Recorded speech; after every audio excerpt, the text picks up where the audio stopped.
Just waiting for it to kick in. There we go. Alrighty. Excellent.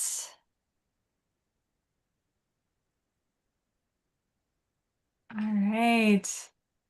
Hello, everyone. Welcome, welcome. So glad you're here.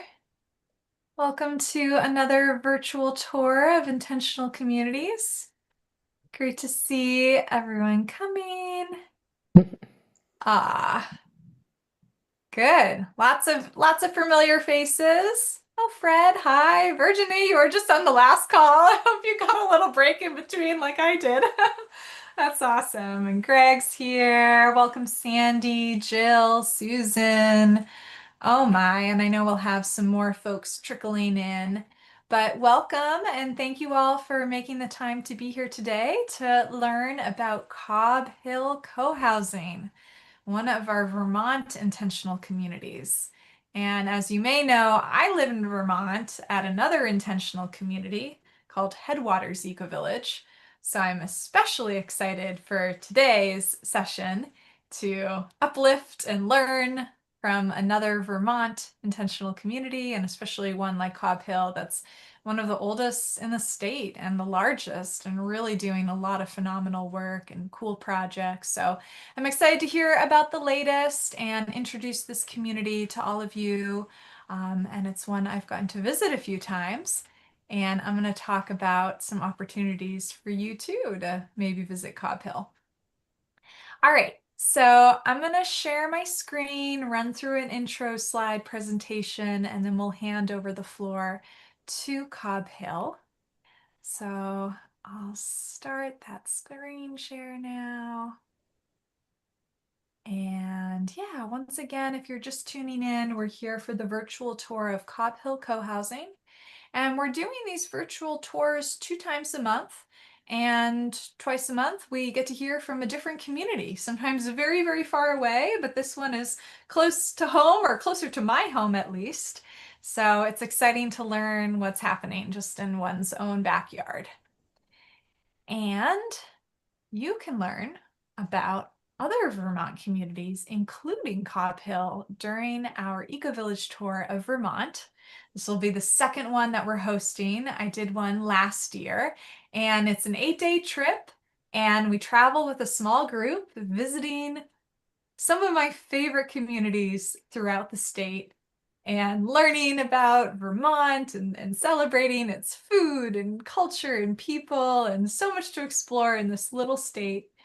We're going to be doing this trip on July 19th through the 26th, and we're getting full, but we still have spaces if you're interested. The website is ecovillagetours.com/Vermont, and this photo that you're looking at is actually taken at Cobb Hill. And this was the group that we had last year. And actually, Fred, who's on the call, Fred, you're here because you want to learn more about Cobb Hill, but you were also there in the group, and you're in that group photo, as well as Audrey. She's doing a tour of one of the gardens there and helping us learn about the plants. And Audrey's going to be one of today's presenters. So love how this is all coming together. And I didn't plan this. It just so happened like this was the best photo from the trip. So that's what I put on the flyer. Okay, so welcome again. This is an event that we're having live on Zoom, and we are also live streaming to YouTube. So hi everyone watching the YouTube, hi everyone watching the recording. Really encourage you, if you can, to come to these events live, because we turn off the recording at the end, and at the end we'll just have time for Q&A with the people who have attended here. So thanks everyone who attended live. And if you're in Zoom with us right now, I'd love if you could use the chat feature. So go ahead and find that chat button and put in a little message by way of introduction so we can get a sense for who's in the room. If you could share, your name, where you're calling from. If you lived in an intentional community, let us know which one. And what do you hope to learn or get out of today's session? So go ahead and write a little message. Mitch is joining from Los Angeles. Wow, that's far away. Well, there, I wonder what you're curious about what's happening in Vermont on this side. San Diego, Texas. Oh my goodness, all these hot, hot climates. You're probably like, how do we escape the heat and come to Vermont? Yeah, Yulia, great. Yulia's local. Awesome. And Bob's here. Welcome, Bob. Excellent. Good. Oh, some people who are local, some people from Maine. Yeah, very good. Oh, and Sandy. Oh, Sandy is also joining from Cobb Hill and is here to support the group. Thanks, Sandy, for being here. Excellent. Okay, so a few more announcements while you're putting in your introductions. As you may know, this event is a partnership with the Foundation for Intentional Community, a wonderful, wonderful nonprofit organization that's been supporting the movement of intentional communities for decades and really rely on your donations and support to uplift and share about intentional communities. They have on their YouTube channel all of our past virtual tours going back the last 3 years. So check those out if you're ever curious and want inspiration about a specific community. I've probably done a virtual tour with them, or I will do one with them soon.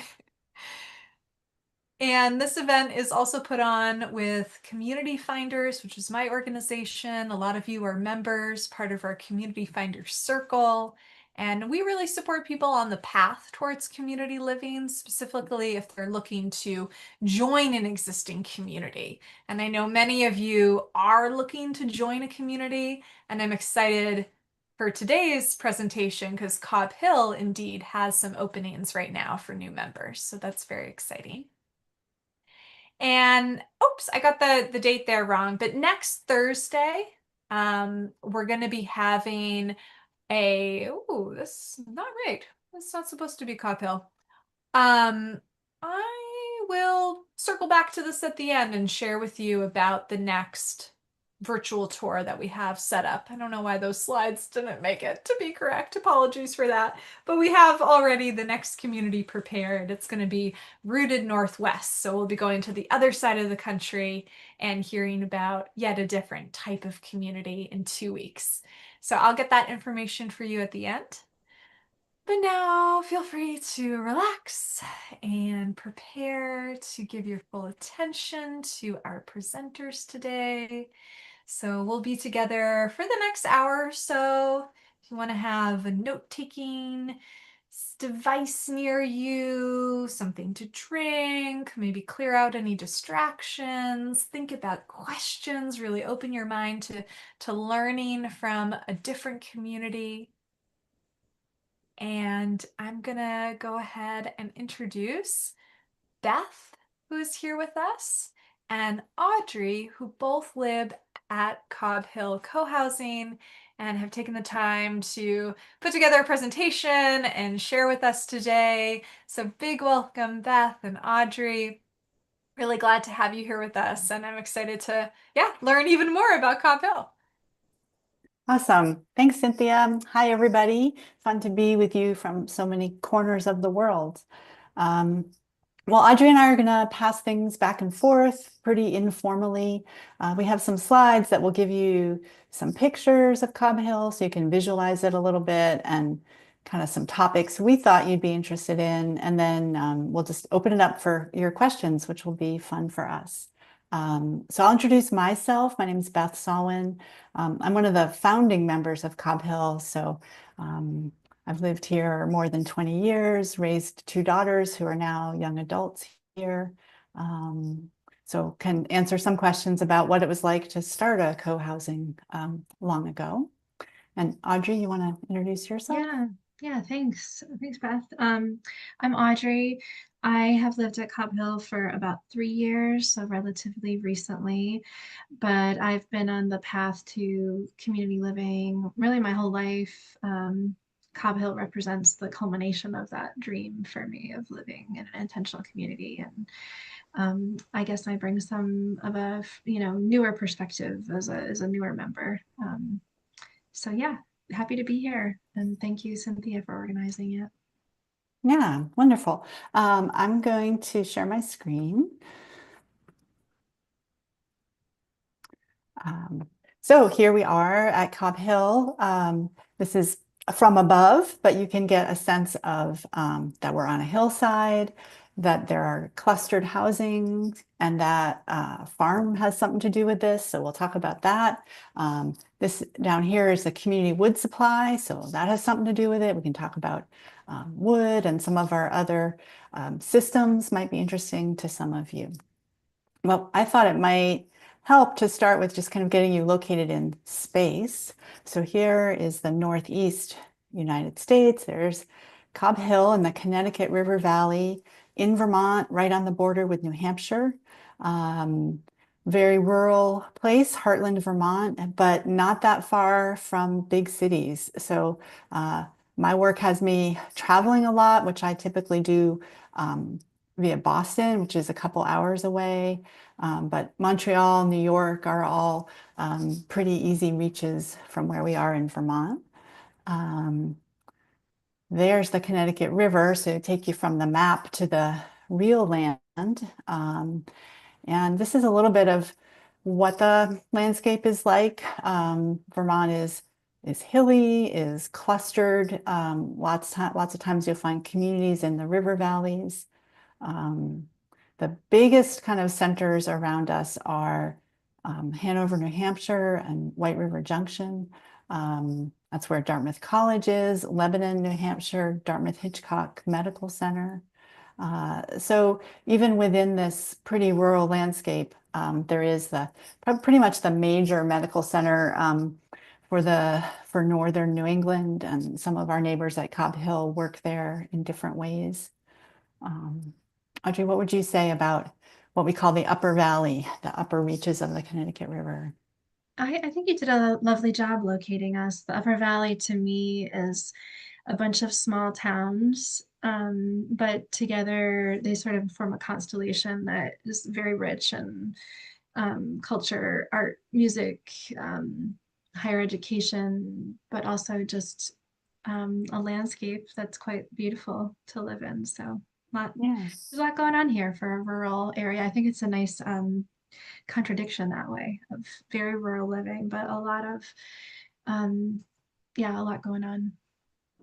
I learned something interesting about our area. I met someone who's recently moved to Heartland from Pennsylvania, and he told me he works in the medical field. He created a map of distances to places where someone in the medical field could find employment. And Heartland was at the nexus of like 9 different places within 45 minutes that someone in his profession could work. And he moved there and then found a job, which I thought was a very systematic way to think about things, but maybe gives you a sense of that mixture of rural communities, but also some interesting opportunities. And of course, in Vermont, we have the seasons. So you can see this picture in the fall. And when I chose photos of Cobb Hill, I tried to choose some from every season to kind of give you a sense of how much things change through the year for us.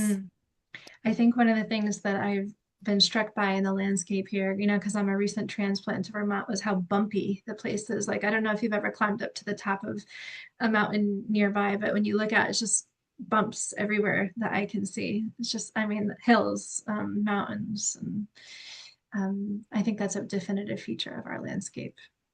Yeah, well said. Um, this is actually I grabbed from our website. And hi, Sandy. Our neighbor Sandy is here. I was thinking you could throw things in the chat that might help people find our website too, Sandy. So 23 households. The number fluctuates, 40 to 50 to 55 people. More children right now than ever before, I think, between the ages of about 5 and some who are almost through high school. Our houses are a mixture of apartments, duplexes, single homes. We have a lot of forest, 280 acres of land altogether, most of it forest, some of it pasture and agricultural land.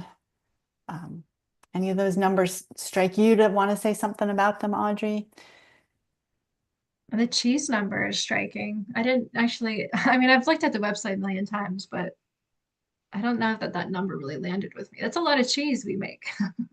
Yeah, so we'll talk Yeah. about enterprises and how we and some of our neighbors are part of different ways of stewarding the land and making food or beauty for people to use, both at Cobb Hill and in the wider community. Um, a lot of maple syrup, shiitake mushrooms, and more. This was just what would fit on a slide, but it will give you a flavor. I thought it's good to anchor in the history. Cynthia mentioned Cobb Hill is one of the older co-housings or eco-villages in Vermont. We started really hatching the idea around 1996. The first families moved in to Cobb Hill in 2001. So a couple years ago, we celebrated our 20th anniversary of being on the land, which was kind of amazing how that sort of snuck up on us in a way. And core to a lot of our history and our values is Danella Meadows, who some of you might know. That's her picture in the corner there. She was a professor at Dartmouth College and a leader in the sustainability movement and had many visions in her life, but one of them was for a community that included a farm and was putting into practice sustainable living. And she inspired many of us to join her. Unfortunately, she died actually before the first families moved into the land. So that was more than 20 years ago now. But if you know where to look, her imprint is on a lot of both the systems at Cobb Hill and our values and our ways of being together. Speaking of values, Audrey, do you want to say a few words about any of these or? I'll read them out. So unity, beauty, community, equity, sustainability, and synergy. And are these the values that we have? Like, where do these ones come from, Beth? The Yeah, so I mean, tying from our history, before we even had land and certainly buildings, we realized we needed to sort of say what we were looking for and what we stood for. And so a community consensus process of who was there at the time led to these, which they're still on our website, hanging in our mudroom. And sometimes we go years and they're just kind of there in words, and sometimes we face a dilemma and there are things that we look to. Each of them has a little more explanation on our website of what we mean by each of them. Mhm, I think my favorite one actually is synergy, which mhm, says when we find ourselves in puzzles where these values seem to contradict each other, like beauty and sustainability, maybe that carbon saving device is kind of ugly. Like synergy reminds us to try to wait and be patient to find the ways in which all values rise together. So sometimes that's a way out of apparent contradictions. Yeah, I know when I first arrived, could tell a lot of work had gone into that formation of these values and the documentation. It wasn't just like you know, throw the words out there that was like really well thought through. And I was surprised by the inclusion of beauty and that I think that's um, you might be tempted to say, oh, that's superficial, but Cobb Hill is kind of outrageously beautiful place. And you can tell that that stewardship value goes into preservation of what is beautiful in the wild as well as in the domesticated sphere. So I think it's really kind of radical that beauty is there coexisting with sustainability, synergy, equity, all those other values. And I think that speaks a lot to what the dynamic is here at Cobb Hill. Yeah, I couldn't agree more. Um, So Cobb Hill is definitely multi-generational. I mentioned how many children are here. And there also are people in their late 70s into early 80s here. And for me, having raised kids at Cobb Hill, that was one of the real gifts of it. I think of our neighbor Marie, who loved the opera, who every summer would pack all the Cobb Hill children into a couple cars and take them to an opera. And our kids never would have been to the opera, with their mom and dad. That wasn't something we knew much about. And that just happens all kinds of ways here. And a neat kind of current example of that, Audrey has had a hand in. Maybe you could say a little bit about Cobb Hill Summer Camp. Yeah, great. Well, that's my son Finn there on the right hand picture, learning about trees from Bill, who's our chair of forestry and main forester. And that's an example of one of we call it Camp Cobb Hill. And really what it is a few of the family members here, mostly Lila and I, organizing opportunities for the generations to meet over meaningful experiences on the land in some way, or just connecting the olders with the youngers in ways that they might not in just passing to the cars or at work days or whatever. So Lila and I basically set up the calendar, and then people can just plug in where they have availability, and it's whatever they want to do. So anything that interests you that you want to share with the children that live at Cobb Hill. At present, it's just for Cobb Hill children, not outside because of insurance reasons and all that. But so like an hour or 2 hour chunks, you can teach a workshop, or we've had all kinds of fun things. Sandy did archaeology in the sugar bush, where it's basically like an old historic dump site. And Finn loves that. Oh my God, he brought all these rusty metal bits home. Julianne has taught singing, like circle songs, and Colleen did cupcakes. So it's really kind of just whatever floats your boat that you want to share. And we're hoping to do that again this year. It's been really fun to see how the kids, will learn and engage in things with adults that they probably wouldn't otherwise.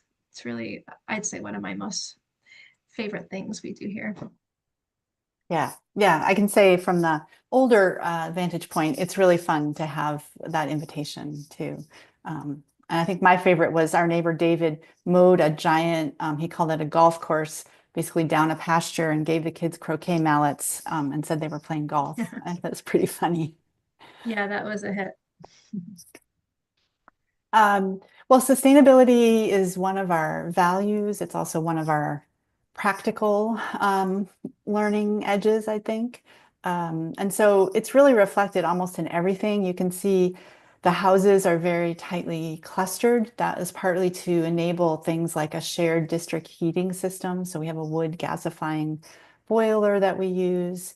The houses are all oriented toward the south, and the architect did a great job at passive solar design. So we find that even on really, really cold days, if the sun is shining, our houses are quite warm.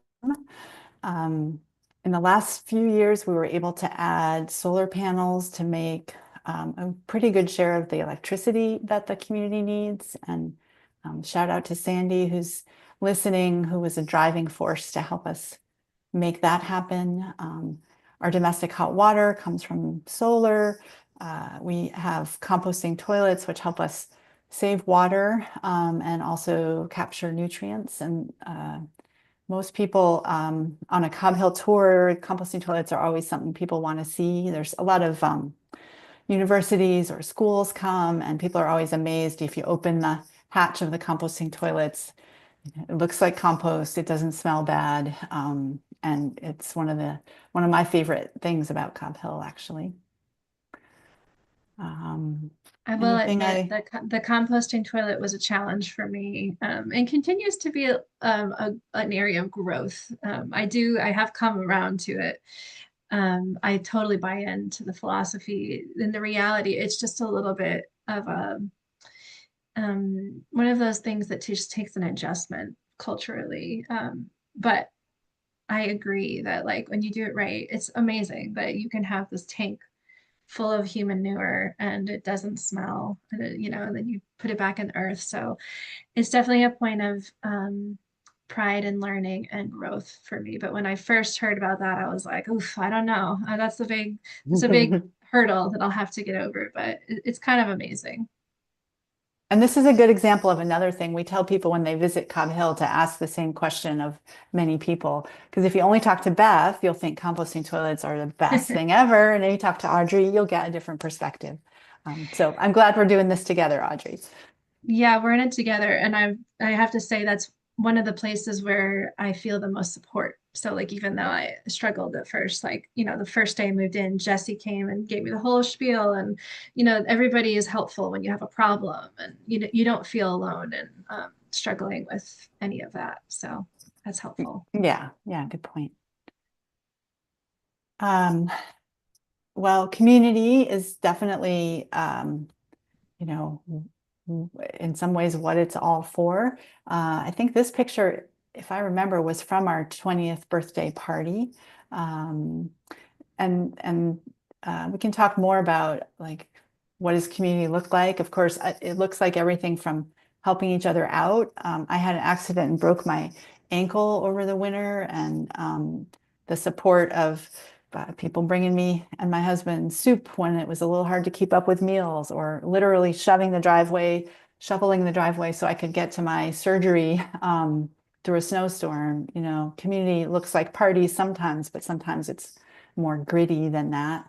I have the picture of the kids running to the school bus just to remind us to say, I think at Cobb Hill, community isn't only our community of 50 people on this site, but we're very connected, embedded in a wider community, which Audrey, as a mom of a kid who goes to the Heartland schools, I don't know if you'd say a little bit about Heartland and community in that way. Yeah, for sure. Heartland is such a sweet little town.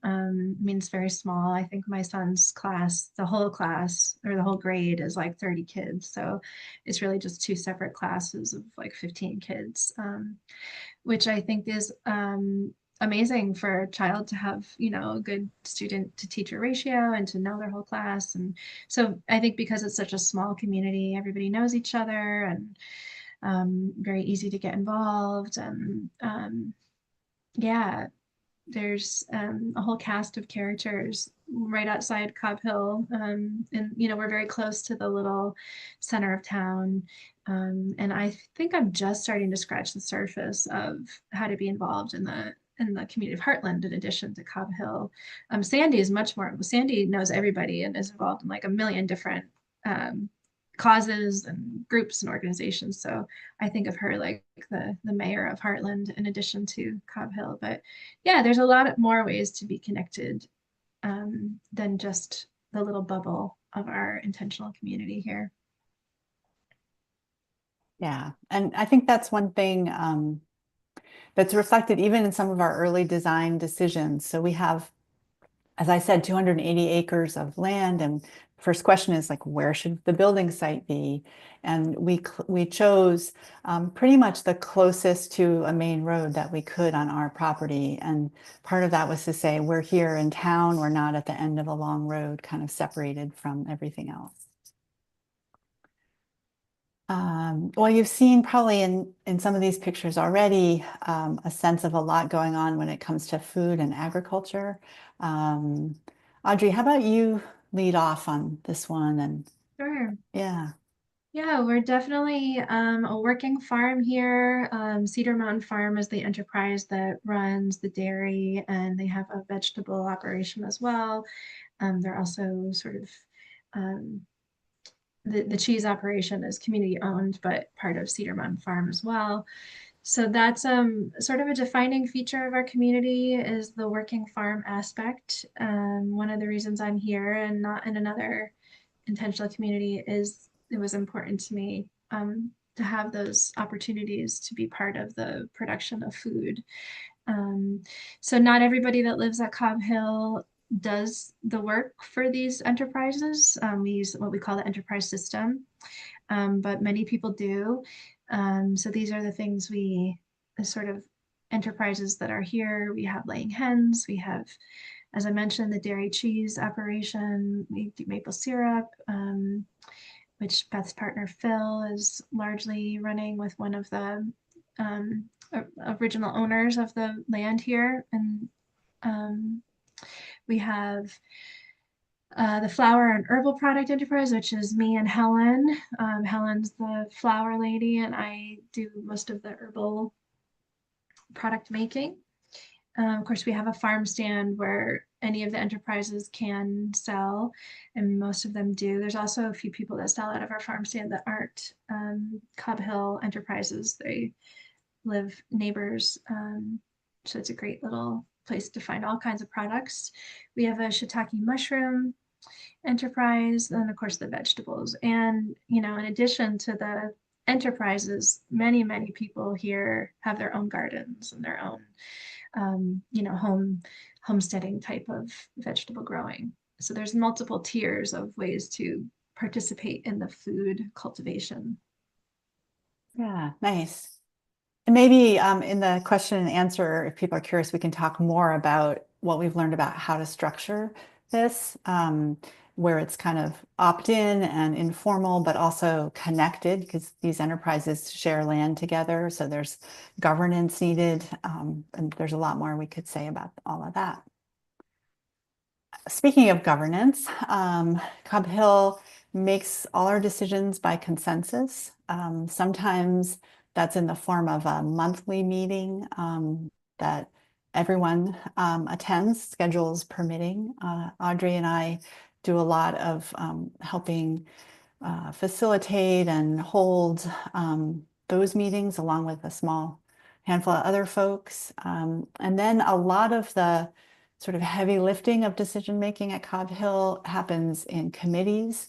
Exactly what the committees are sort of changes as needs change. Sometimes committees sunset or new ones form, but the ones on the left are kind of the probably the most stable, long-standing committees that we really rely on. They also operate by consensus, and we use something called policy governance so that each committee has worked out kind of boundaries of where the committee can make decisions without consulting the full community.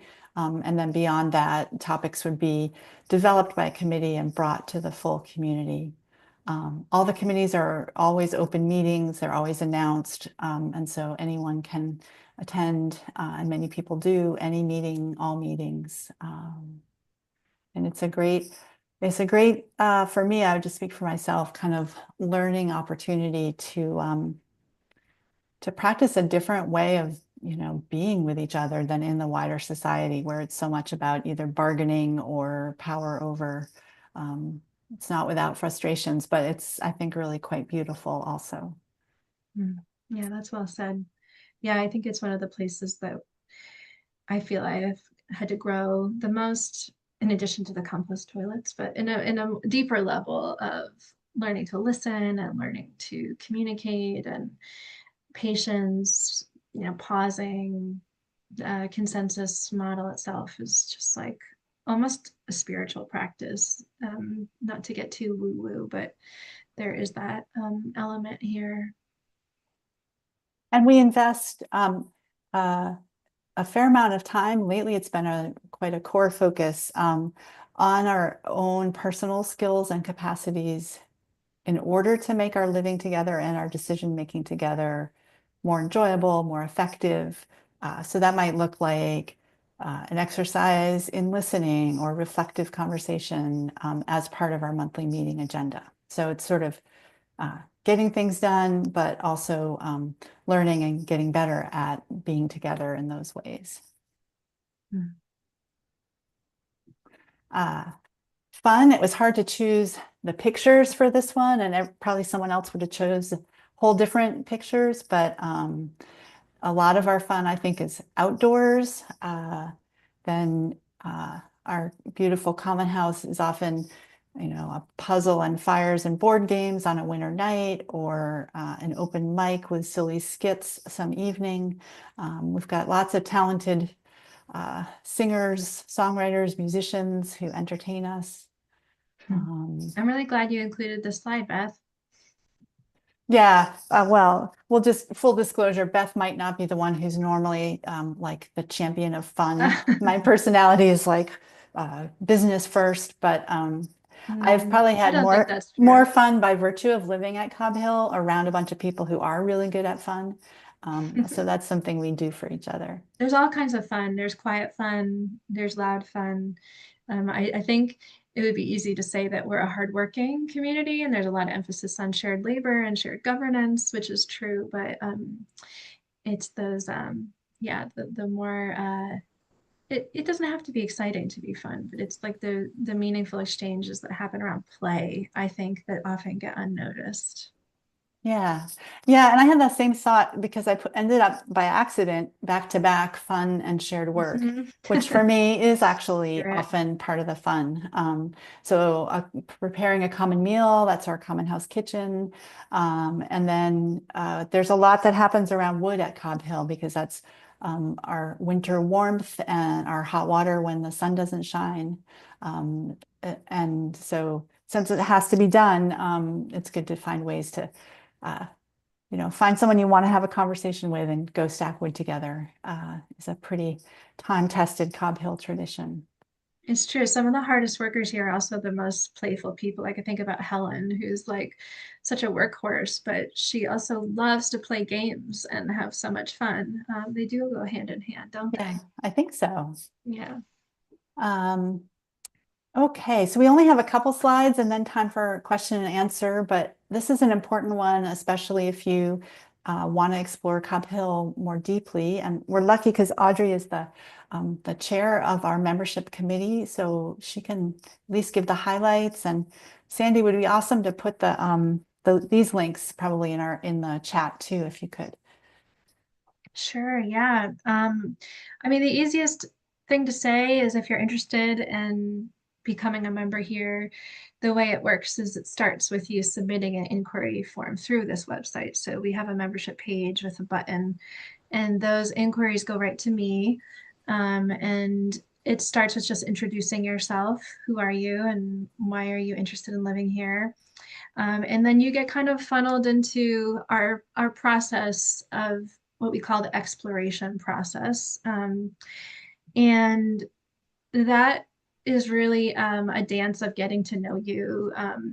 Mostly it's designed with a lot of intention to have you interface with as many people as you can, to kind of experience as much of life here, you know, as possible. Some people do this from far away, like virtually, but getting on the land and participating in either a work day or visiting, maybe coming to a potluck. We have weekly potlucks generally, or you know, another event of some kind, um, is the best way to kind of get to know us, to come and walk the land itself. And so we try to make that happen.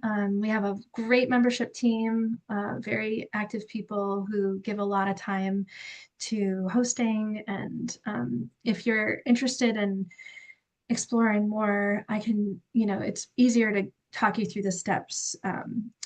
Like a one-on-one call is often where we start. So after you submit your inquiry, you kind of get in our queue of interested people. And if you're very interested and you want to do the whole exploration, which is, it can be a bit of an endeavor, involve some writing and reflecting and doing a lot of calls with people, visiting if possible. You get assigned a liaison, which is basically somebody to help you, kind of shepherd you through the process. And hopefully, if you go through the process, that Cobb Hill is a good fit for you. That's kind of what it's designed to do. The exploration process is to help you judge for yourself whether this community fits your needs, your family's needs, and whether you could be happy here, or at least fulfilled in the ways that are, um, meaningful and useful to you. So that's kind of the gist of it. I don't know, should I say more, Beth, or leave it at that? That's a good start. And yeah, just to say again, find the form, find the button, and that's a great way to start. And a friendly person like Audrey will get in touch with you. Um, I think the last thing to say, and Cynthia mentioned this at the beginning, is that you'll find on our website there's a house, which is part of a duplex. So it's a 3-bedroom house that's for sale right now, and an apartment in our common house that are for sale. particularly the house, there's a cluster of interest right now. So if that's anything that's the right time and interest to you, find that membership button sooner rather than later, I guess Yeah, I don't would say. wait. Um, and I think there's the website again. It's really easy, cobbhill.org. And you'll find a lot of what we've been talking about as kind of a review there. Well done, Beth. Well put together. Thank you for that That was slideshow. fun. It was fun to choose Yeah. those photos. Oh, thank you both so much. That was great. Very informative. Yeah, and I really enjoyed the photos as well. And we have a lot of questions now in the chat, so we can move into the Q&A portion of our conversation. So I'm going to stop the live stream. So thanks everyone for watching.